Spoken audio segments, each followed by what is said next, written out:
Are you ready for the mayhem? Hosted by Mike, the Big Cheese.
All right, welcome back to the Heavy Metal Mayhem Radio Show. It is April 24th, 2022.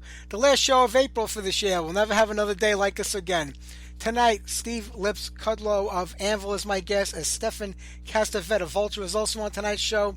We'll get to those interviews a little later on. We kick things off tonight with some Blessed Death with Omen of Fate. The band wrote that song after being in a car accident and didn't think they were going to survive, and they heard Merciful Fate on the radio, and King Diamond's voice led them to safety. And that's how that song came about many, many years ago. One of my favorite bands of all time, Blessed Death. All right, there's a lot going on this week in the news, but we got 2 interviews to get to tonight, so we're going to kind of like browse over everything and just get what we can out there. We'll play a lot of new music tonight. New music by Venom Inc., Destruction, S.A. Valkyrie, even though to me they're still Valkyrie. And then we'll get to all the guests that we're going to be having on the show come May. There won't be one show because I'm on vacation, but we've got a packed other weeks with a lot of great guests. All right, how about we get to some more music first? A little bit of Fate's Warning. Before they became a progressive band, they were just a kick-ass power metal outfit. Here's Pirates of the Underground.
Feel the fire, she burns at the stake like a witch.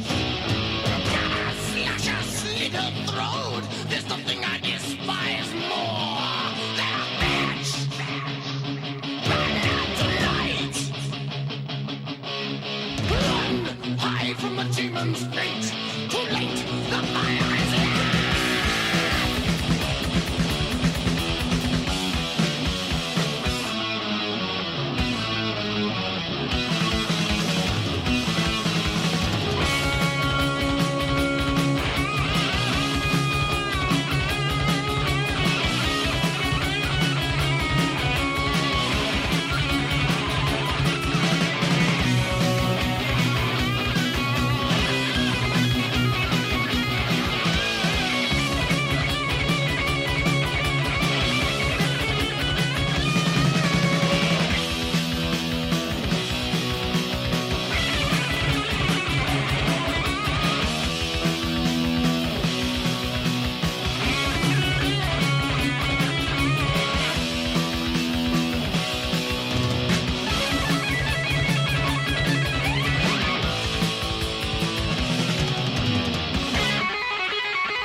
Overkill, Feel the Fire. Alright, we're going to send some brand new music right now. Then we'll get to an interview with Lips right after that. It looks like this is going to be another great year for metal. You know, all the bands the last 2 years weren't out there playing live, so they all kind of jumped into the studio, started recording, and they had a lot more time to put into writing these songs, so there's a lot of great music coming out from these bands. First up, we'll do some Venom Inc. Then we'll follow it up with Valkyrie, the one from San Antonio, Texas.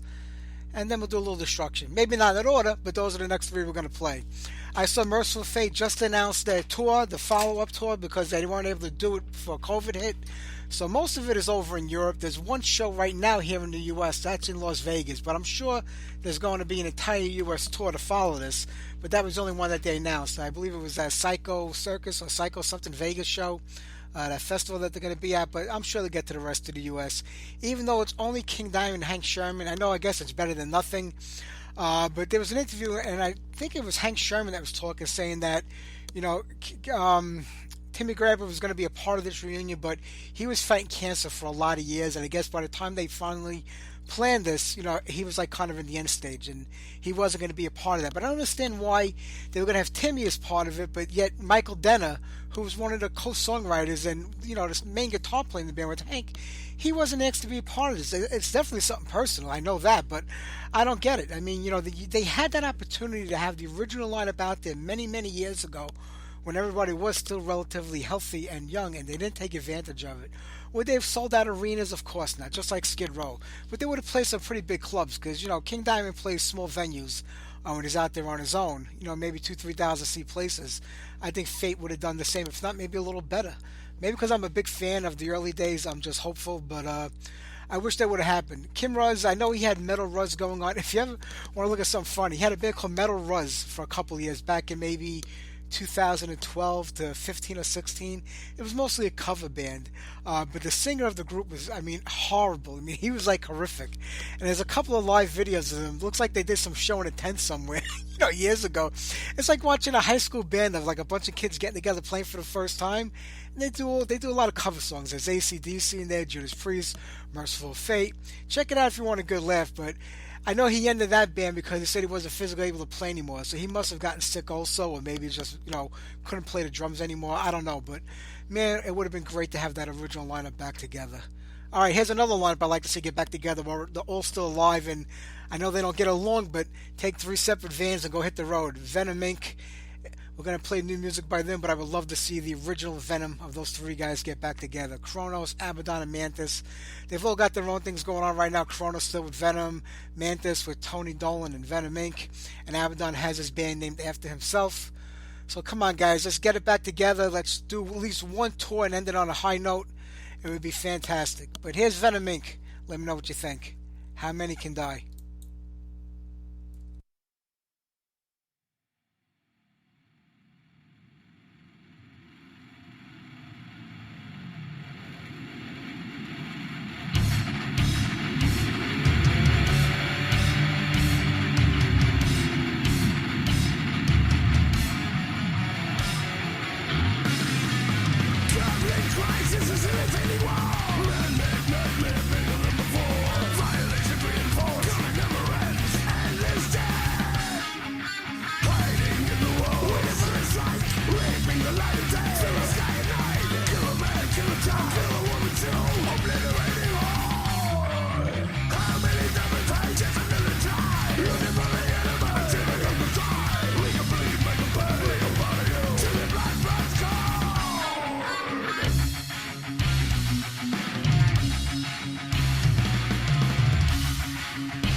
All right, a triple shot of brand new music right there. That was Valkyrie with Heavy Is My Crown. Before that, brand new Destruction, No Faith in Humanity, and Venom Inc. How Many Can Die. I like it, but I just wish they would go back to the Empire of Evil name and not kind of play off of the whole Venom thing. That's just my opinion, and I love those guys. All right, we're going to play some old Jackhammer. We're going to play Jackhammer by Anvil, some old Anvil. We'll play Jackhammer, get into the interview with Lips, and then the second half of the show, we have an interview with Vulture. So stick around. All right, let's do that right now. Then we'll try to squeeze in some news in between now and then. Here you go, Jackhammer by Anvil.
Lips, it's Mike. How are you?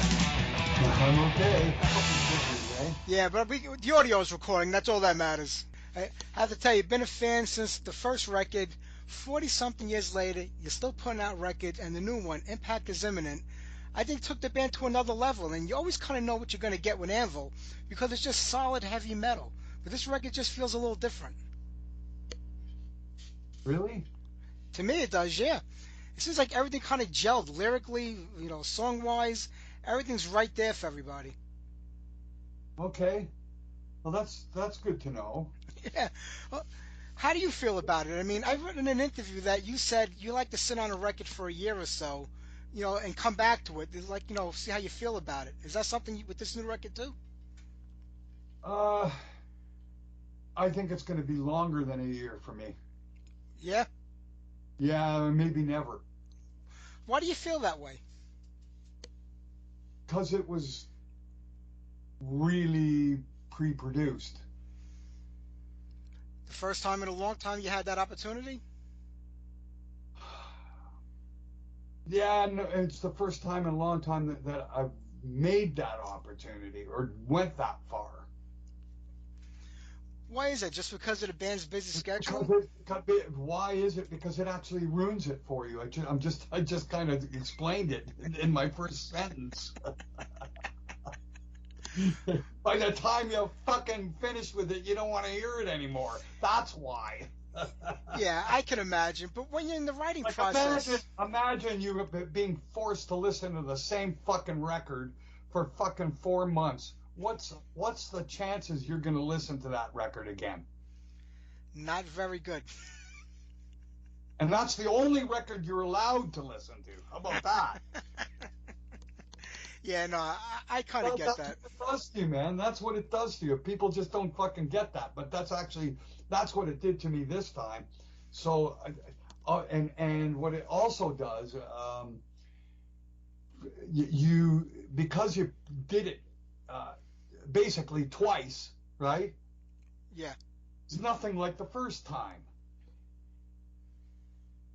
It never is. It's just the way life is. Yeah, but you have to know during the writing process that you have something going on. I mean, when you're coming up with a riff and you're putting it together, you know right there if it's going to stick or not. Yes. Yes, I do. Yeah. Absolutely. No, and today when I'm doing stuff, it's so much more fucking focused in the sense that I don't bother waiting to, like, it got to the point. I used to go into rehearsal with bits and pieces on a thumb drive, bits and pieces that I recorded, of myself, maybe on my phone, maybe whatever, little fucking riffs here and there, and I bring it and I run the riff to everybody at the rehearsal place, and everybody picks the song. They got fucking 30 riffs. Pick a song today. Which one do you want to work on, right? And you pick a riff, right? Well, that was driving Rob up a wall. He's going, fuck, don't do this to me, man.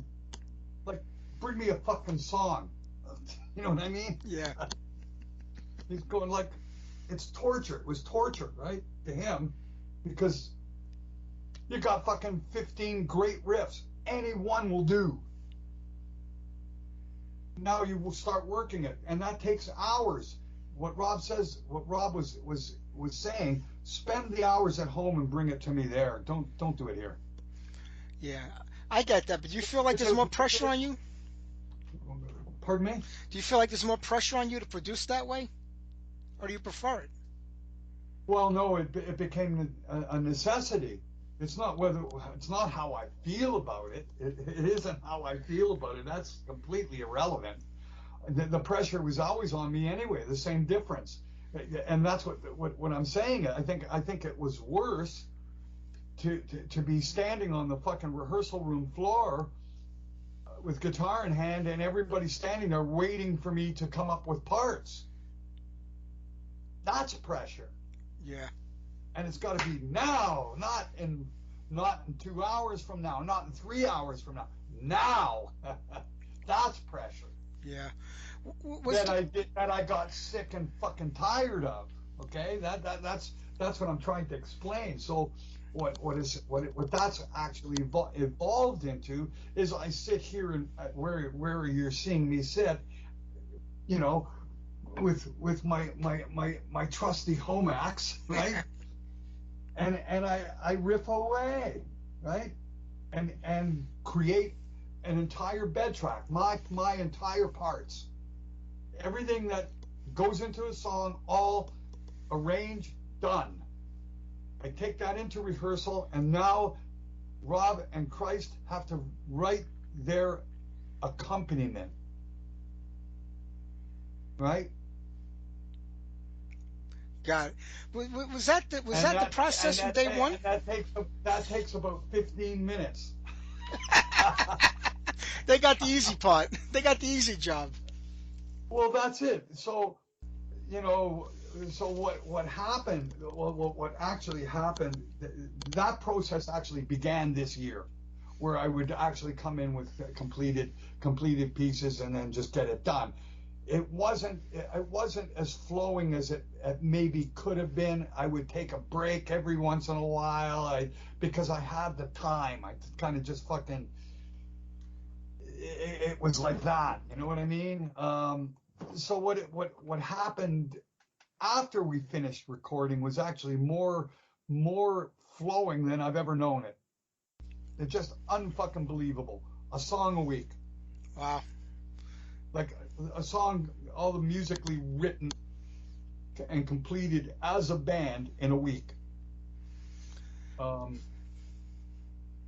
I did an experiment and I tried doing two, and as it worked out that we weren't really completed what we needed to do because you don't get the focus. Accompaniment is really tricky. I don't know how else to explain it. My part doesn't necessarily have to change, but everything going on that has to work so that it works as a song. So in other words, when there's a re-entry, you got the other accompaniments have to play that riff as a re-entry, not as they've already been playing it. I don't know how else to explain it. I'm trying to explain. I understand it completely. Okay, so let's say with the re-entry, the riff is played 3 times. Well, the first one is played by itself. The first riff is played by itself. So everybody's got to stop playing in there. Yeah. Right? And figure out where they're going, dan, dan, dan, or whatever the bass and the drums are doing to come into the riff, and then they're in the riff. So by the third riff, the whole band is playing the riff. That's why there's 3, right? First one's by itself, the next one's got the hits, and then the third one, the whole band's in. So that's why there's 3 riffs. But when you listen to the song with just me playing, you just hear 3 riffs. That's all you're hearing. You're not realizing that's a re-entry. Yeah, I got that. Okay, but when I'm writing it, when I'm conceiving it, I am hearing those things. Yeah, it's a complete package in your head. So what actually has to happen is I have to sometimes I have to say, now look there's 3 here, so that's how that works here. That's why there's 3. Oh, right? So they have to, so it's with direction. It's not just I hand them a thing, okay guys, let's go. It's like you gotta direct it to a certain level so that it's like being a conductor. Yeah, you're conducting. That's what it is. Exactly. It's composing and conducting. Your orchestration is basically what it is. Yeah. It is the orchestration for the piece of music that you just wrote. Very You're telling true. me what the other instruments are supposed to be doing in the piece of music. Of course, there's going to be things that they're not going to be sure of, so you got to let them know. I completely. It's actually quite a fascinating process, and when you do it the other way, of course, everybody discovers what those things are as you're writing it. But when it's all written beforehand, you actually need to be directing and conducting the orchestra because they don't really have the comprehension because you went through all the process. They haven't been there yet. True. I mean, you had this opportunity this time, I guess, mostly because of COVID. Everybody was, they couldn't play live. Everybody was locked down. But is this something you think you're going to continue to do with the next record? Because Anvil, I mean, every 2 to 3 years there's an album out. In between there's tours and lots of shows. So I get that there's limited amount of time to write, in between all of that. Well, that's why the 20th album is already written. Wow. That's why all the music is all done, man. All I got to do is fill in the fucking singing. So what? The music is what is the longest part to write. A lyric can be written in 10 fucking minutes. Yeah. But put a whole song together and get a whole band playing that particular song, that takes months. True, right? true, absolutely. I'm just saying what it is, man. No, I know, I get it. I've been there, done How that. long is it going to take me to figure out how I know how to sing. I know what the notes are that I already can hear the singing before I fucking create the fucking shit. Yeah. So all I have to do is fill those melodies with words. So what I do is I get Rob to write a list of hundreds of titles. Yeah. Because what titles do is that gives me the hook line. Not only does it give you the hook line, it gives you the subject matter. So I need I need every possible variation of fucking syllables and sounds. Everything you can think of, write it down, right? And he gives me the stuff, and I listen to the music, and I look at the list, and I try to fit different things for all the choruses until I find something that is suitable. And sometimes I find something really close, and what I got to do is find something else that sounds like what that is saying, but it isn't. But it makes for a better subject. So I don't know how else to explain it, but writing is a real serious process, and it all befalls me because I am the singer and I am the guitar player, so it all befalls on me. So that's the way it is. Yeah. So I'm just explaining to you what and it is a science, and it is a thing that you do, and it's not. And it's not something, oh, geez, I'm dry for ideas. That's not even in the equation.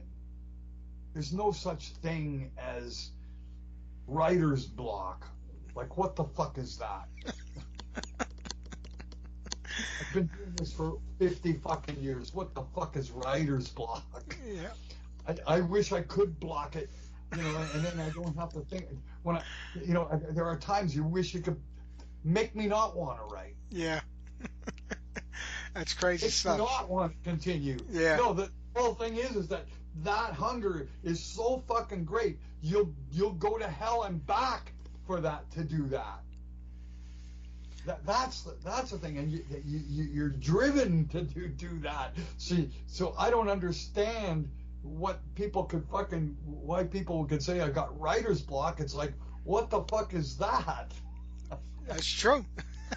It's been 12 or 13 years now since the movie came out, and a lot of people feel that, there's the two versions of Anvil, the pre-movie and the after-movie, and to me, it's always just been one steady one. And they're like, well, it revitalized their career, it brought them back to attention, but the band traveled on and on throughout the 90s, putting out a record every 2 years, even up till the movie came out. There was always a new record out, always new music, but it was a harder time for metal bands back then. Do you think that you would still be in the position you're in now, and the band would have, the favorites in right now without the movie? Would we still exist had the movie I know you would have existed existed without the movie, but do you think you'd be where you are now without it? Hey, of course we would still exist. Yep. We existed before the movie for fucking 13 albums, man. Yep. So why wouldn't we exist after it? No, not exist. I meant, do you think you would be? You know what's really interesting, and this is something people should consider.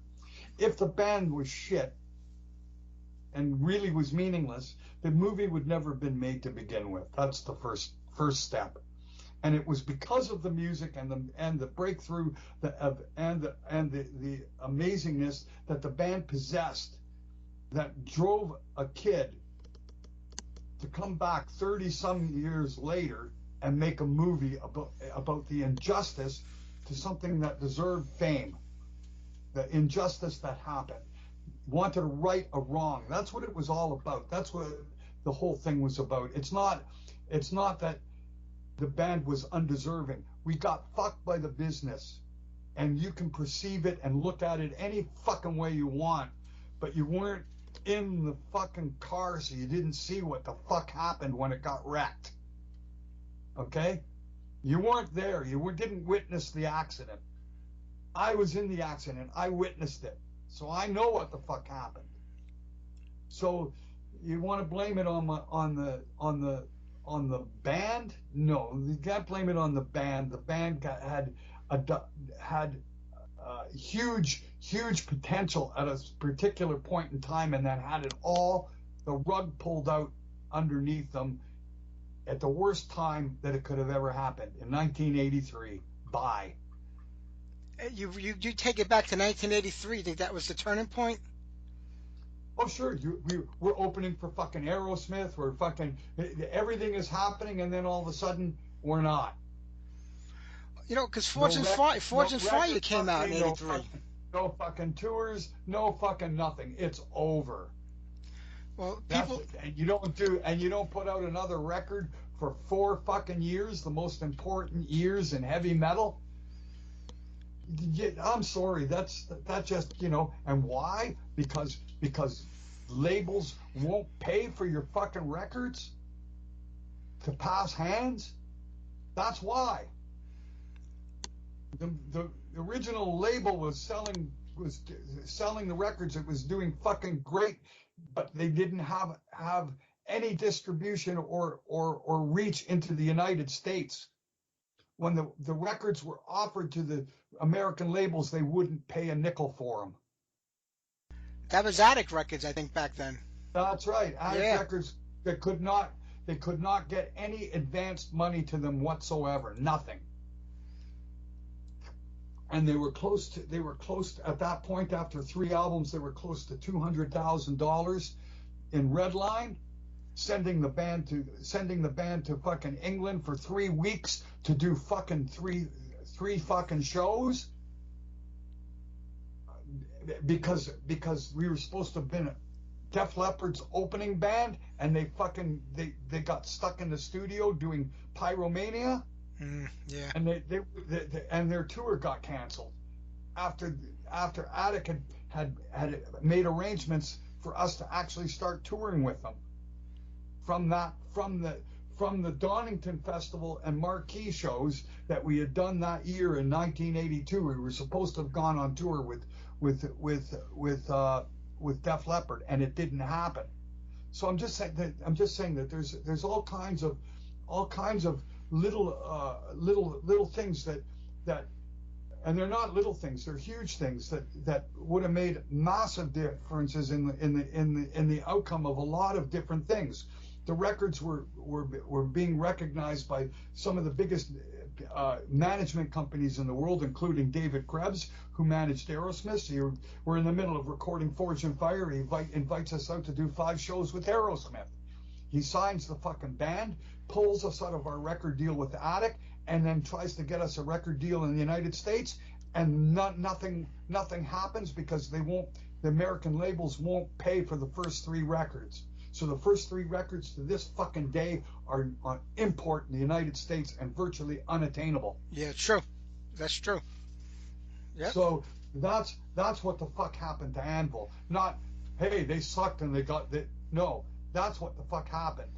So we were fucking pulled out of the stream for fucking 4 years, picked up by independent Metal Blade in 1987, and we released the Strength of Steel albums, which was not on target. By the time we put that record out, it's not on target. It was a change in environment back then. That record come out in 1984, it would have been a much more cutting edge than coming out in 87, for fuck's sakes. And we were ready to have done it in 84, but no record deals, no fucking recording, no fuck all. So we sat around for 4 fucking years on that material and put it out, and it's too little, too late. Fuck, you're putting it out on an independent, so you're not really putting it out at all. We had at one point we had the opportunity to go with Johnny Z, who signed Anthrax, or go with David Krebs. So we chose David Krebs. Yeah.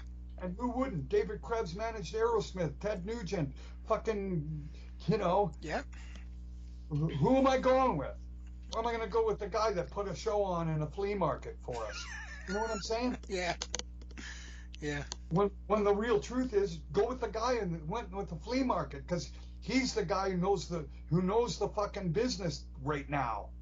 He's the guy who's got his ear to the pavement. He's the guy who's got the foresight. You know, David Krebs comes up to me after fucking seeing us with Aerosmith and hearing the song 666 and tells me, "Hey, you shouldn't be playing songs like that."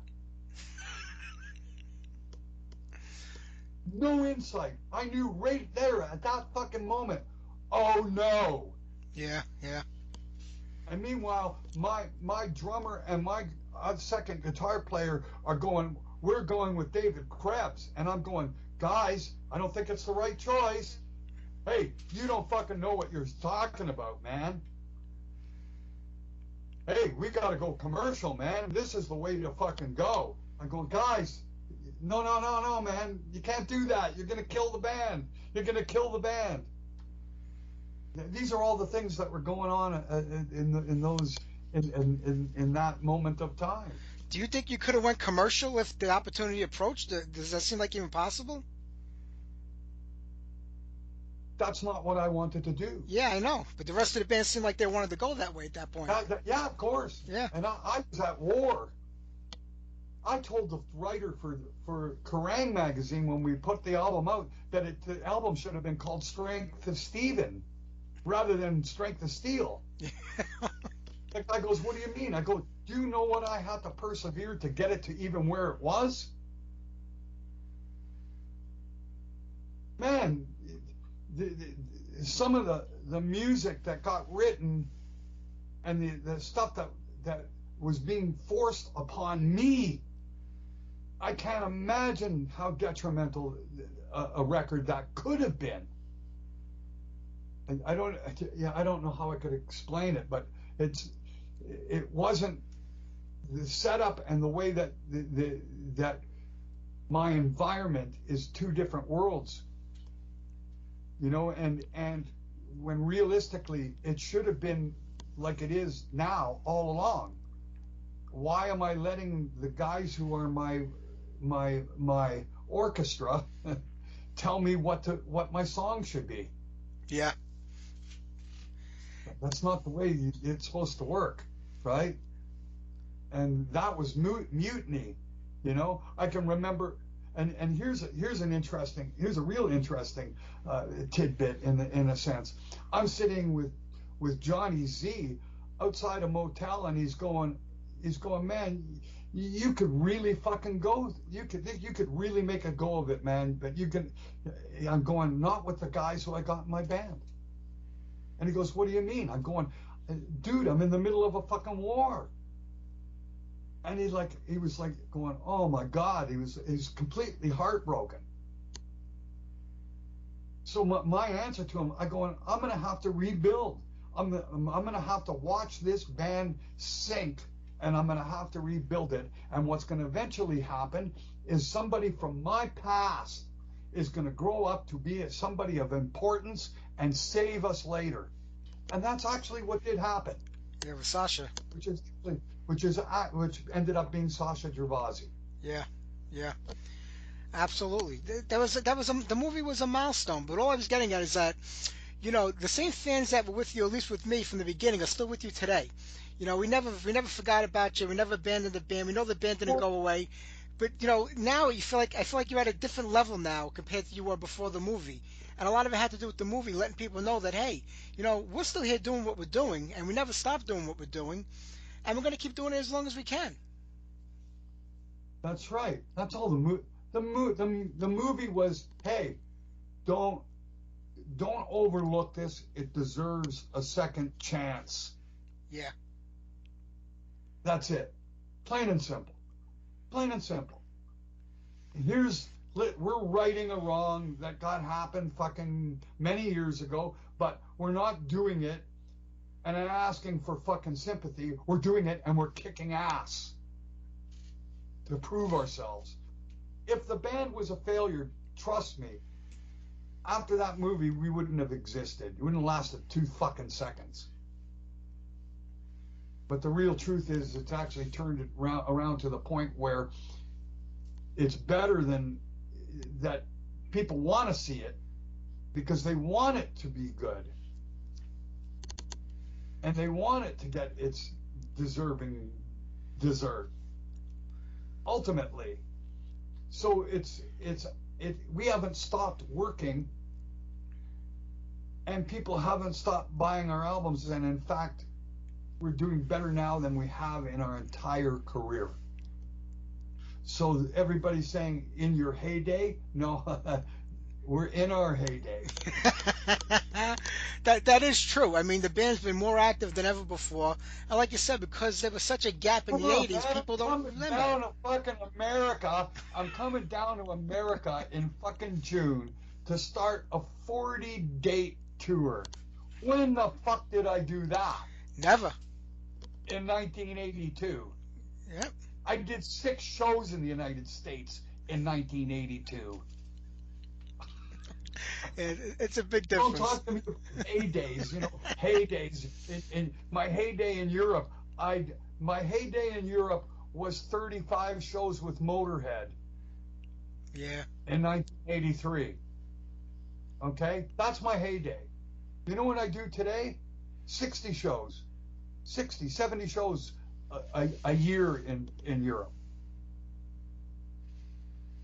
And that's not as a support band, that's headlining everywhere, right? So that's a completely different world.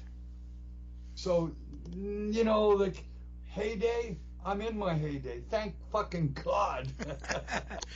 Well, it must be nice, too, because now the band is your main focus. You don't have anything to worry about as far as outside work and other stuff goes. This is it. You get to enjoy what you put all the time and energy into for the last 40 years.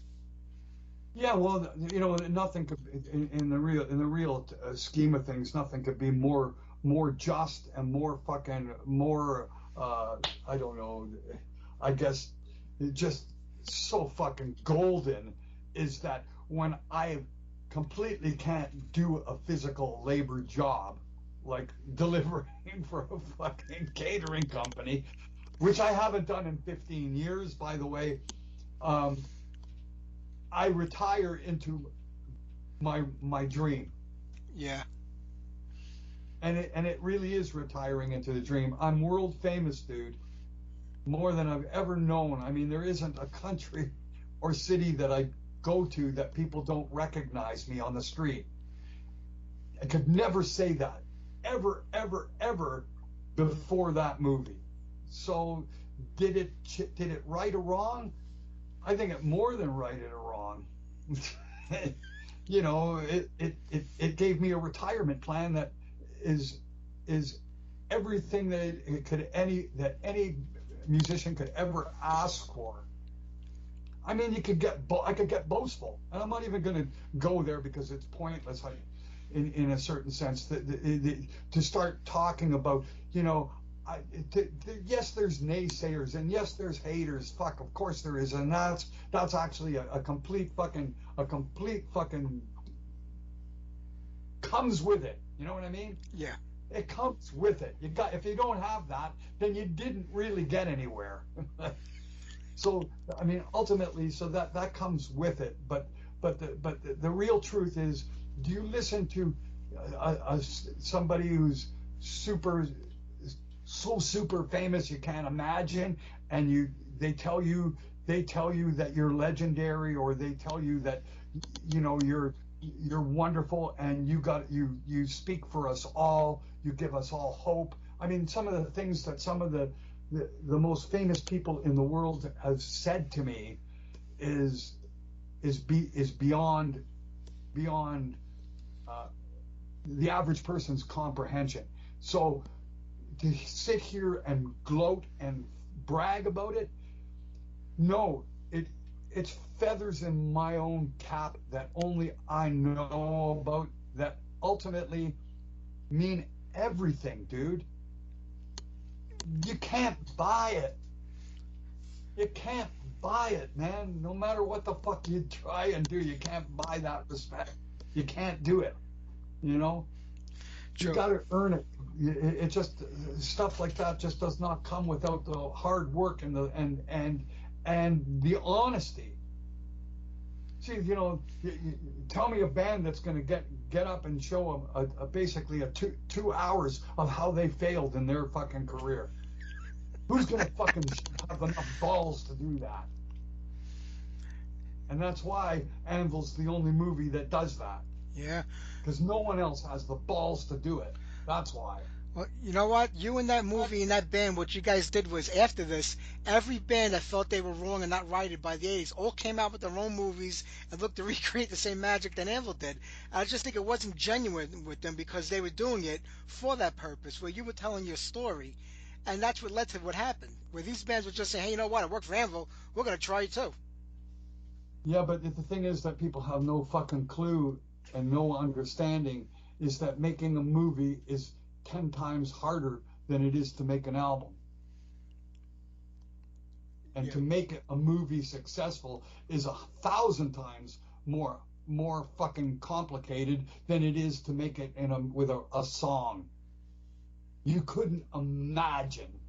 And most people have no fucking clue. And most bands that went and spent high dollars to try to do that came up empty-handed, because it's everything that you don't have that you're never going to get it anywhere. Yeah. You need the history. You need the access from the director. You need the connections that director has. You need the luck of it coming out the way you want it to. You need the luck of having everybody who is involved with making of that movie to bring magic. Then you've got to go film it. And what are you filming? How do you put it together?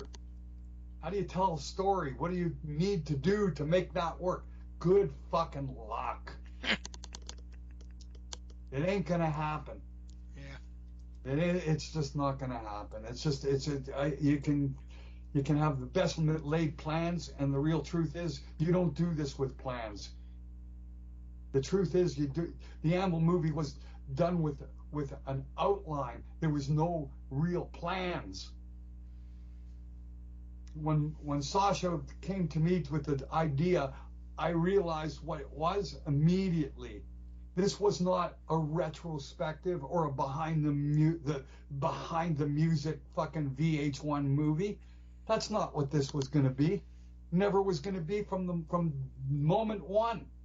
It was about what we were going to do from that moment forward, not what we did 20 years ago. You know what I mean? Yeah. What are we doing today? What are we doing tomorrow and the day after?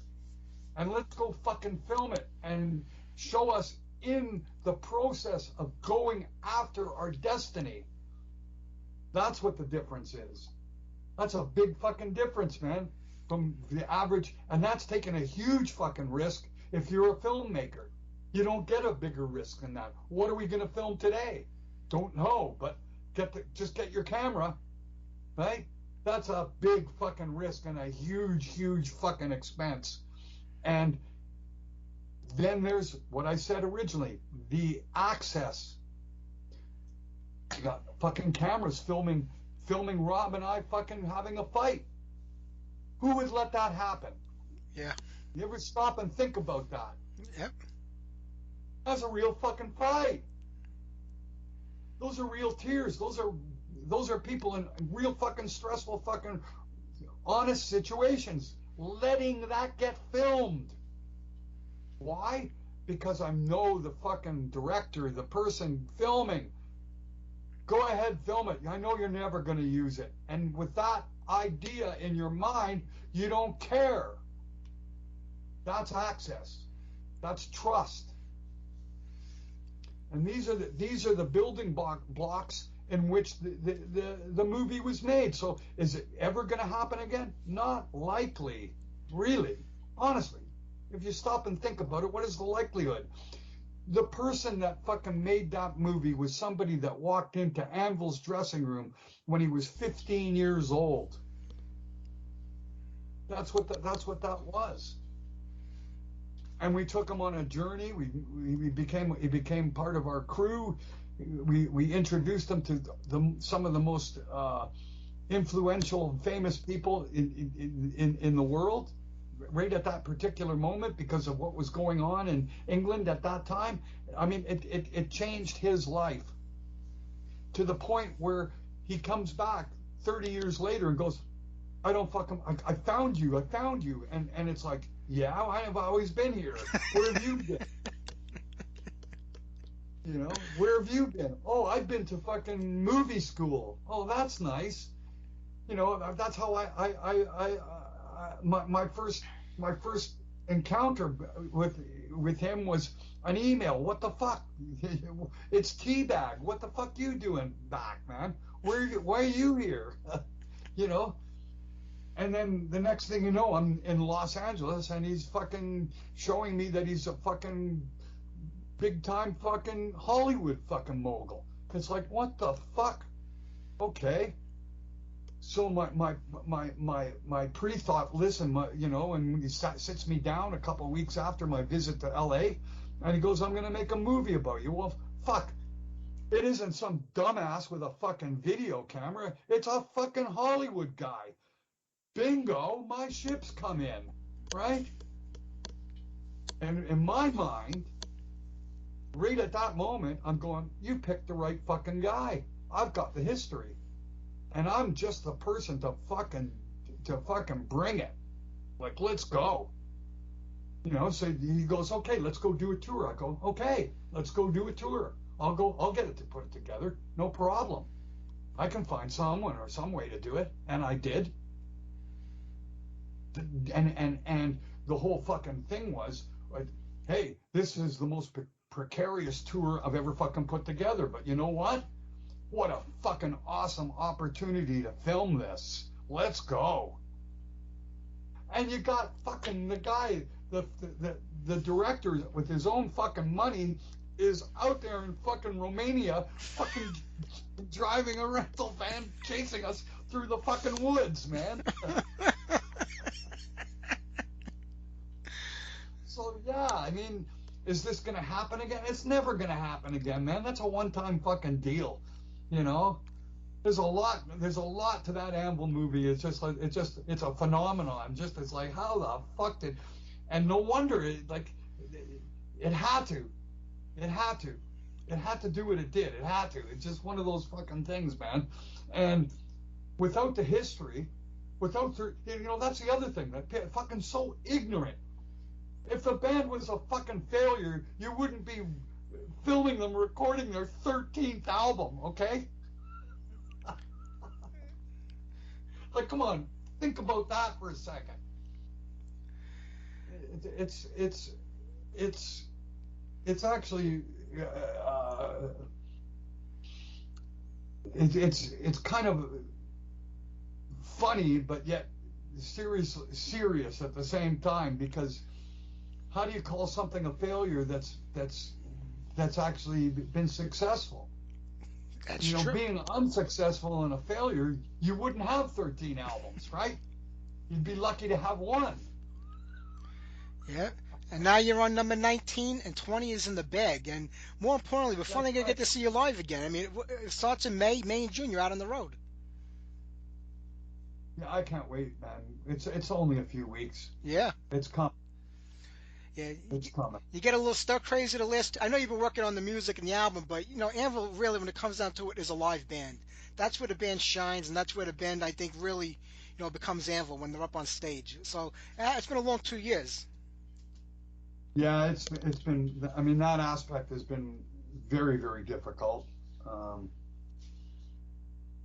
But I didn't let it ruin the opportunity to write.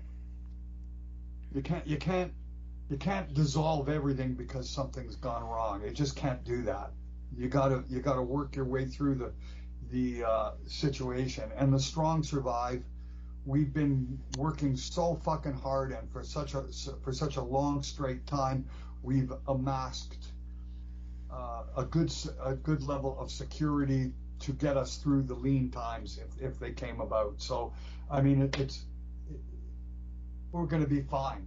Like Yeah. financially and everything, whatever we were down, we're gonna recoup. We're gonna be fine. There's no issues at all. I mean, fuck, we've got over 100 shows before fucking December this year, so I think there's plenty of money to be made. That's the most important thing. Hey, well, Lips, I'm not going to keep you, man. I appreciate you talking with me today. Impact is imminent, May 20th, AFM. What a great album. I'm looking forward to the 20th and talking about that when it comes out. Okay, man, sounds great. Take care, Lips. Good talking to you again. Bye-bye. Okay, bye-bye.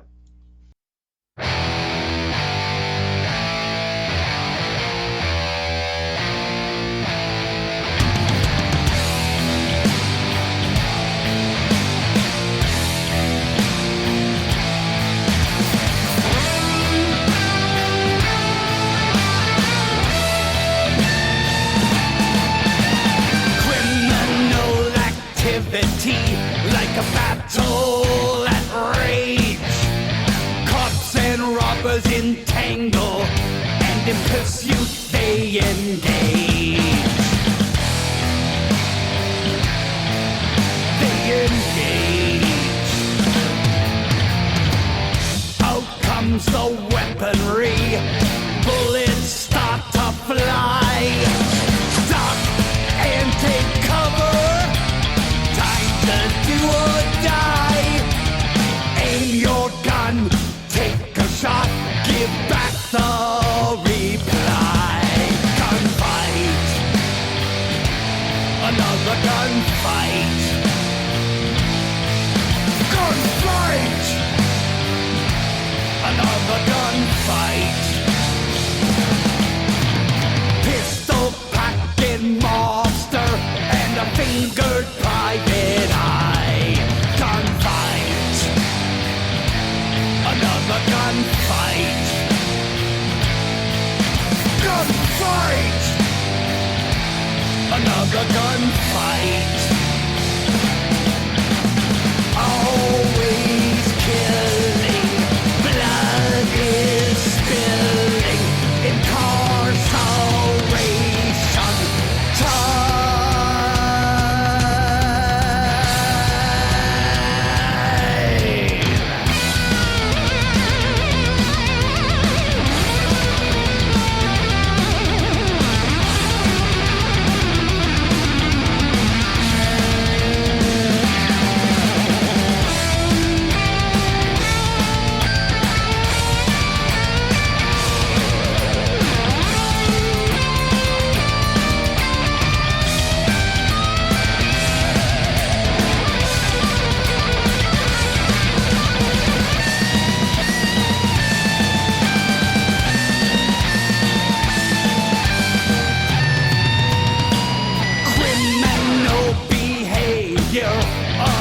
That doesn't pay.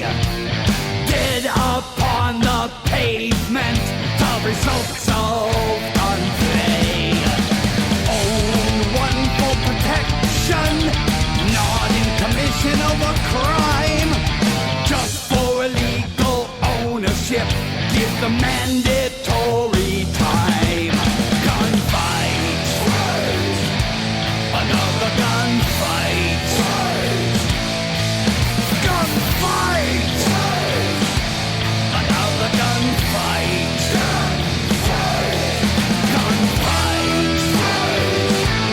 Another gunfight! Gunfight! Another gunfight!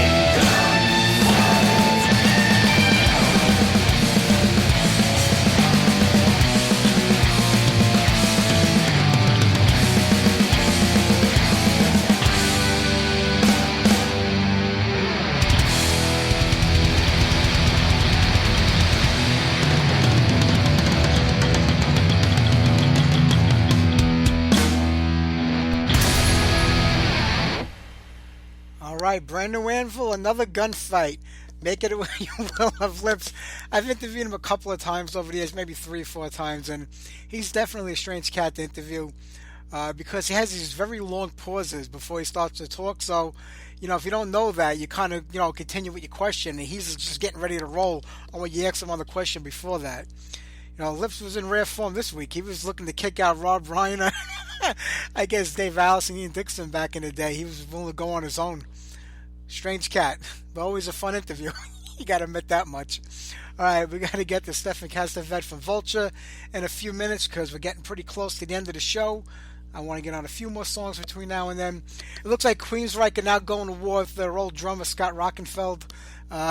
Eddie Jackson and Michael Wilton are suing him now, or he's suing them. It looks like we're going to have 3 versions of Queensryche pretty soon. There's his version, Queensryche 2021, he calls it, or something like that, or 2022, and then you have the Jeff Tate version, and then the Todd Latore version, I guess we'll call it, because he seems to be running that band today, from what I can make out of it. All right, let's get back to the music. I want to get on what I can before we do the next interview. How about a little Warfare? Burn the King's Road.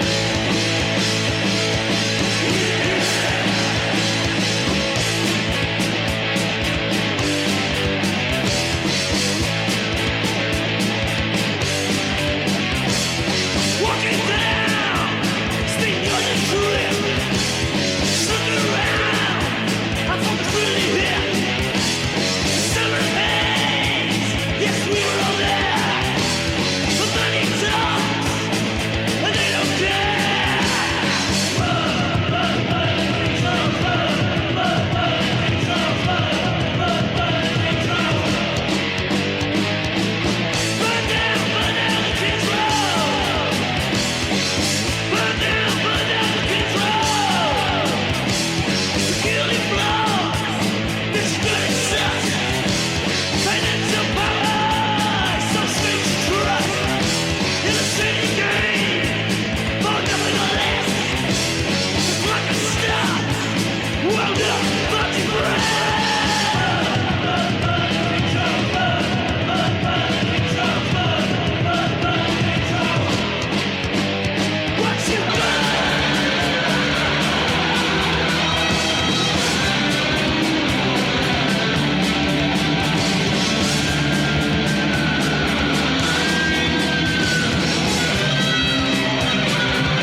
Slave Raider with Bad Boy Boogie. I tell you what, let's play some Vulture right now, Dealing Death.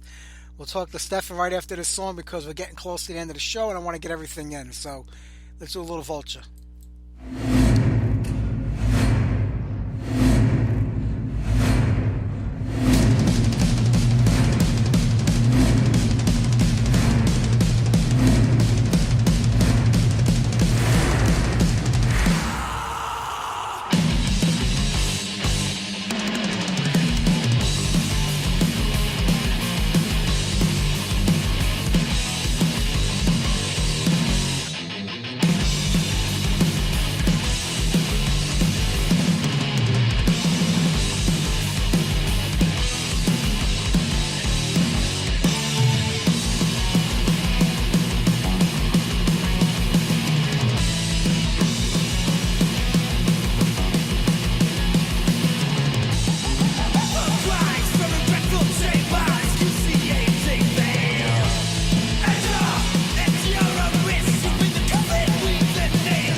Stefan, it's Mike. How are you?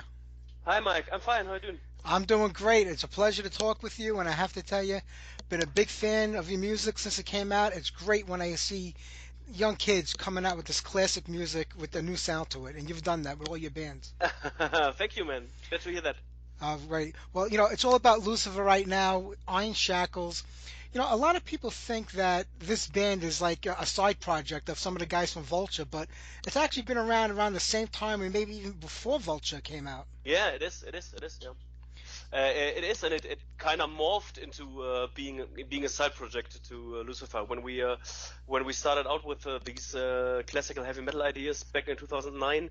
I did it with a huge variety in people around me, and we tried to figure out which lineup would work, which kind of approach would work properly, and we never found one until 2015, when we just said, "Fuck it, let's do it this way with Leo from Vulture," and to kind of honor the early approaches with all the other members, we said, you know what, Lucifer started in 2009, not right now. Yeah, it's true. It goes back that far, and musically, this is different, I think, than any band that you've been a part of, and you've been in a lot of bands over the years. A lot of them are focused on the thrash or the black metal side of the scene. To me, this is classic power metal. It's completely different, I think, than anything you've done. Yeah, it is. It is definitely because I still had like I always had this big love to classical heavy metal, and it always was the missing singer that did not make this thing become a bigger band right away, or like ignited like a start or something, because we never had a proper singer. And yeah, and then in 2015 we said, yeah, I just gotta do it on my own. Yeah. It worked. Yeah, kinda. Oh, absolutely. So, considering that the band does have a lot of other members of Vulture in there, now the drummer is also part of the project, Yeah, three-man. yeah. Do you worry about mixing it all up where, one could sound like the other, because they are two distinctive sounding bands? They are, and so far we never had any problems with this. I guess it won't be a problem in the future, because first off, Lucifer is not going to be something like very active. So if we're going to feel like we could do some more Lucifer stuff, then we might do some, but there is no plan to it. And so far we never had like ideas that would match both bands. Of course, like the main riff in Iron Shackles or something could have been part of a Vulture riff in any way, but the overall setting and the overall atmosphere are so apart from each other that they're not affecting themselves too much right now. That's true. I mean, the last 2 years have been really difficult for a lot of bands. They haven't been able to get out and play live, especially in Germany. You guys were in lockdown for a very long time. Is it better right now? Are you able to start getting out and playing again, or is it a possibility? Yeah, we are with Vulture. We have so many shows confirmed right now, and we're very happy that the overall rules will let us do shows right now. But right now the bigger problem is that people are having COVID and can't play the show. That's what's happening now. So now we're able to do so, but we're all sick. Yeah, that will be our summer, I guess. Yeah, it's been really hard, but I guess it was a good time to catch up on a lot of writing and a lot of recording, because Vulture had a brand new record last year with Deal and Death, so you've been really busy. Yeah, really. Yeah, we just last summer said let's do a Lucifer record, and then we just did it like in two months. We wrote everything like pretty quick. Yeah, it's a super great time to be productive, and that's something that can also like help a bit through these more like uncertain times where you're just sitting around in your flat all day, all night. That's definitely something that helped and that increased our level of productivity. True. I mean, the last two Vulture records were on Metal Blade. You also deal a lot with High Roller Records between both of the bands. Does it really matter today what label a band is on, and what help that label can offer a band, or is it still really all on the band to pretty much take care of everything? Oh, that's a difficult one. I think most of it is done with social media these days. We're not too good with the social media thing, so having a big label for Vulture like Metal Blade is definitely a big plus. I don't know. I don't know really. It's tough. Like I think a lot of stuff is happening behind some curtains, and it's good to have a strong partner with you. But in the end, I think the whole role of a label in these days has changed a lot to more like being a provider and not like being the main financial support of the band. Yeah. It's mostly, it seems like distribution today. You have those outlets, and with Metal Blade, I Definitely, mean, you're yeah. on one of the oldest underground metal labels there are. One of the first ones, Metal Blade, Megaforce from back in the '80s. So you're with a Yeah. classic label, so you are going to get more support from them than you would a small independent label. But I think a lot, like you said, it is on the band. Social media. I'm not good with social media. I know how you feel, But do you think a band like yourselves or any of the bands that you're in could they have to go out and play live? Is that where you win over your new fans and your audience? Is at the live shows? Yeah, I guess so. I guess so. I guess so. It's either that or like doing these daily posts and videos where say, "Hey, this is Stefan from Vulture, and today I'm going to show you how to play this riff." And oh, so I'd rather pick the live stuff to promote it properly. Yeah. Yeah. Do you ever go to a show where, like, maybe you're not on a bill with other bands that are similar to yourselves, much different musically, and you have to kind of win over that crowd? So, sorry, can you say it again?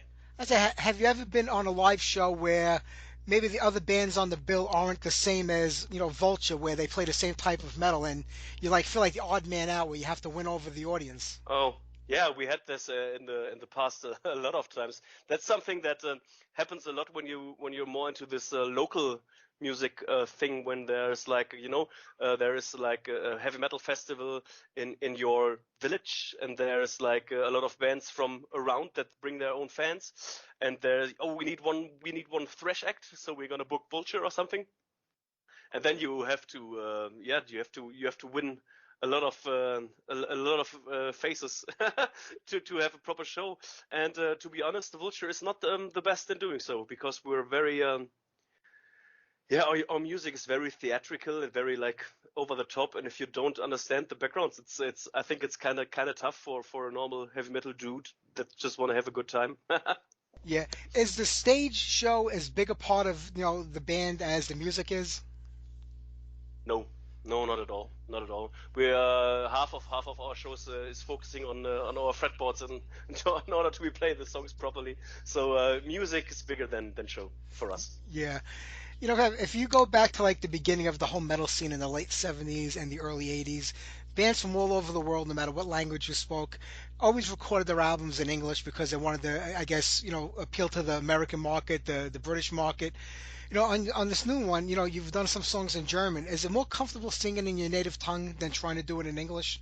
No, it's the opposite. Really? It's horrible, because you don't have to focus on pronunciation that much. That you just like talk more regularly.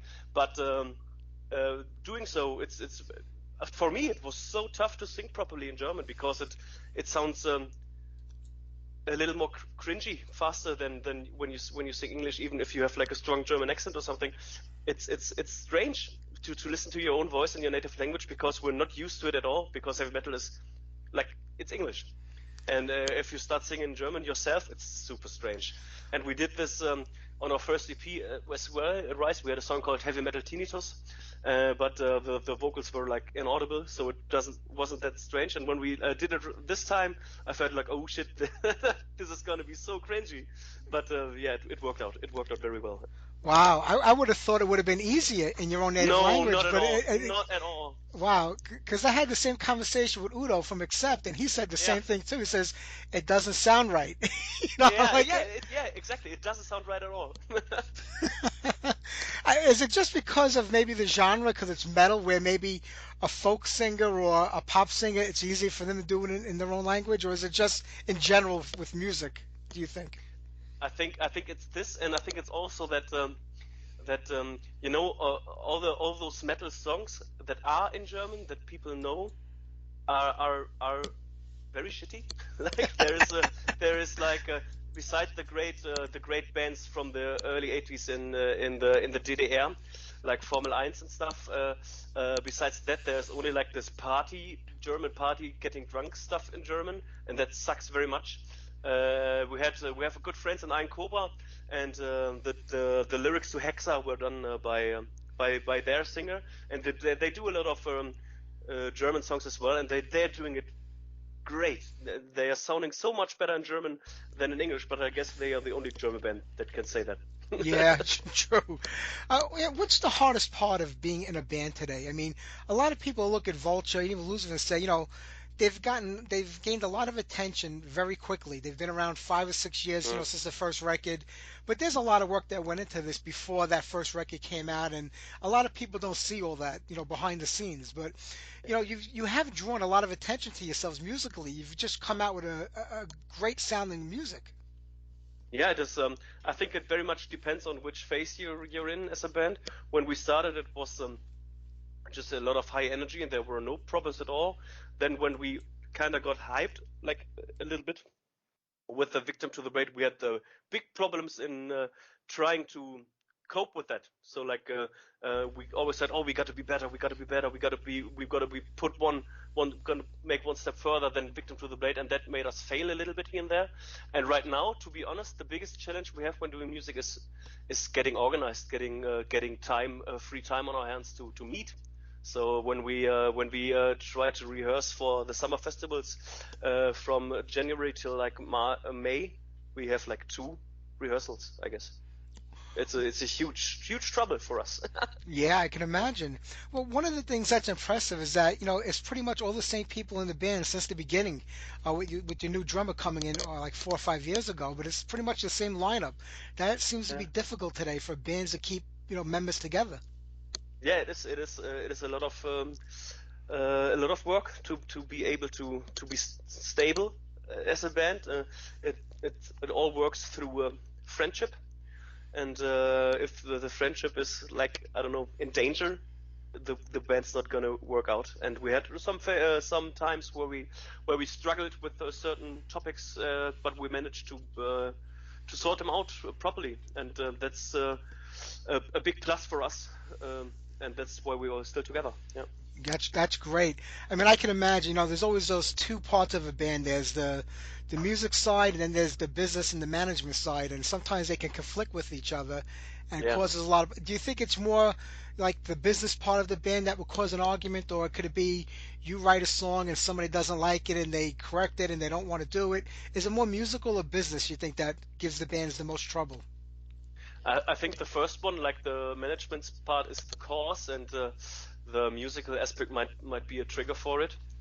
In the end, it's a lot about valuing each other properly, and taking your time, and also respecting that maybe one person has more time at a certain point of their life than other members do.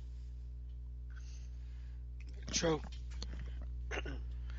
Well, with the new Wine Shackles out, right now, I mean, is there plans on more Lucifer stuff in the future, or is it going to be mostly focused on Vulture right now? Yeah, mostly Vulture. That's like the biggest plus we got for the Lucifer project. It's like we don't really care too much about what's gonna happen next. So we don't play any shows. We don't plan anything out. We're just gonna release this album. People will like it or not, and then maybe in a few years we'll do another one.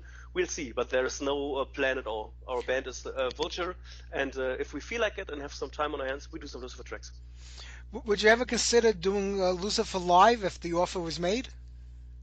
We got some very good offers, but we declined them right now because there is simply no time at all. It's so strange. We are all like very stuck in our jobs. We're getting older and older. Have tried to implement other approaches into our lives as well, and there is simply no time. No, it's not imaginable to rehearse properly. I'm very impressed because a lot of other artists would grab any opportunity to play live, whether it was good or bad, because they just want to get out there, where you're willing to sacrifice one thing for another. That's a really hard thing to do. Yeah, it is, but you know what? It feels awesome. It feels absolutely awesome to be able to just say no, because that's exactly what we're not able to do with Vulture. So it's so some sort of let out as well. I can imagine. Hey, well, Stefan, I'm not going to keep you. It was a great talk with you today. I mean, the Iron Shackles, what a great record. The Vulture record from last year, phenomenal. I can't wait for more stuff from you. You're one of my new favorite bands, and I'm looking forward to a lot more years of music from you guys. Thanks, Mike. That's great to hear. My pleasure. You have a great night, my friend. Yeah, you too. Take care. Bye-bye. Bye-bye.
Alright, Stefan's other band and project, Lucifer, that was Iron Shackles.